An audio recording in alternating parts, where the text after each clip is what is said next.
साहिब बंदगी साहिब।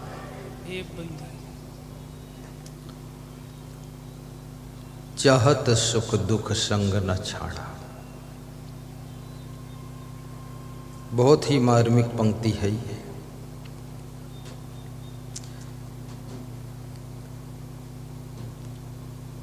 आग में नहीं जलना चाहते हो, लेकिन तुम आग में हाथ डालते हो तो ना चाहते हुए भी तुम जल जाते हो। ऐसे तुम दुख पाना नहीं चाहते हो, लेकिन दुख देने वाले कर्म करते हो तो ना चाहते हुए भी दुख पाते हो।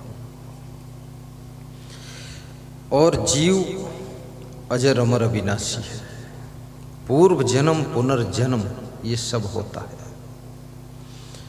कितने लोगों को कहते मैंने सुना है कि इस जन्म में कोई मैंने पाप नहीं किया है, और इस जन्म में मैंने कुछ गलत भी नहीं किया है, और किसी के साथ मैंने बुरा नहीं किया है। जो किया हूं किसी के साथ वो भला किया हूं, लेकिन मेरे साथ इतना बुरा क्यों हो रहा है, मेरे साथ इतना गलत क्यों हो रहा है, दुख क्यों आ रहा है।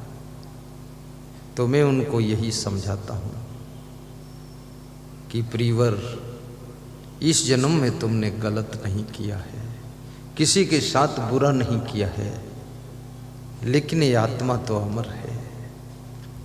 पूर्व जन्म में तुमसे कोई गलती हो गई होगी, कोई भूल हो गई होगी, किसी के साथ कुछ बुरा हो गया होगा। उस कर्म का फल आज तुम्हें मिल रहा है। बोले इतने दिनों के बाद, उस जन्म का इस जन्म में? तो मैंने कहा ये तो बहुत जल्दी मिल गया है।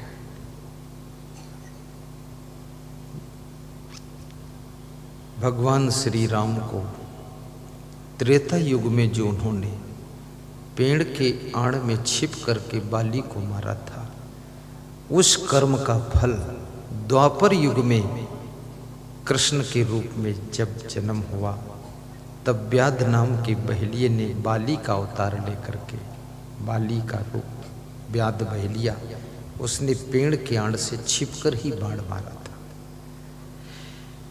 युगों युगों के बाद भी कर्म के फल का चक्र लौट कर आ जाता है। तुम एक जन्म की बात कर रहे हो। त्रेता युग और द्वापर युग, कितना बड़ा डिफरेंस है, सोचिए। और मनुष्य के कर्म का फल कोई मनुष्य नहीं दे सकता है, उसके कर्म का फल उसके कर्म ही देते हैं। और तुम्हारे भाग्य की रचना भी कोई नहीं कर सकता है। जो लोग अपने बेटों की ज़्यादा चिंता करते हैं, महिलाएं अपने बच्चों की बहुत चिंता करती हैं। जिस दिन से किसी स्त्री को बच्चे पैदा हो गए, तो बच्चे नहीं, वो टेंशन पैदा हो गई इनके लिए। बहुत चिंता रहती है, उसी में उलझी रहती है, सोचती रहती है इसका भविष्य क्या होगा, इसका भाग्य क्या होगा। ये बुद्धू राम है, ये पढ़ने भी नहीं जाता है, ये क्या करेगा, ये भूखा मरेगा, ये भिखमंगा बनेगा, इसकी ज़िंदगी को मैं निर्माण कर दूं और इसको इतना पढ़ा कर अप टू डेट कर दूं। अब जिसको पढ़ना है वो पढ़ता नहीं है, और माँ टेंशन में है कि ये मानता नहीं है, इधर उधर घूमता है। कितनी माताएं हमारे पास बच्चे को ले आती है, 8-9 साल का बच्चा है, बोलते इसका पढ़ने में मन नहीं लगता है। बच्चा खड़ा है, जबरदस्ती लेकर आई है, वो आना चाहता ही नहीं था, अब खड़ा कर दिया मेरे पास, तो खड़ा है, मन मन में सोच रहा है बस यहाँ से निकलूं, फिर धुंध मचाना है। कहाँ गुरु के पास खड़ा कर दिया। तो मैं उस बच्चे को बोलता हूँ, तू अपना मस्तक गुरु के अंगूठे में स्पर्श कर दे।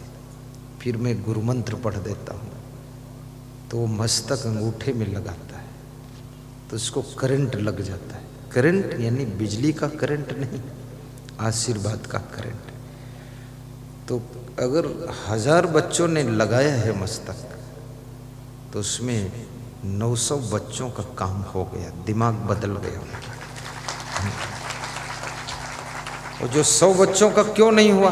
क्योंकि उन्होंने मस्तक लगाया नहीं। उसकी माँ ने जबरदस्ती उसकी मुंडी पकड़कर जबरदस्ती लगाया, तो उससे करंट लगा ही नहीं। गुरु पद नख मणि गण ज्योति, सुमिरत दिव्य दृष्टि ही होती।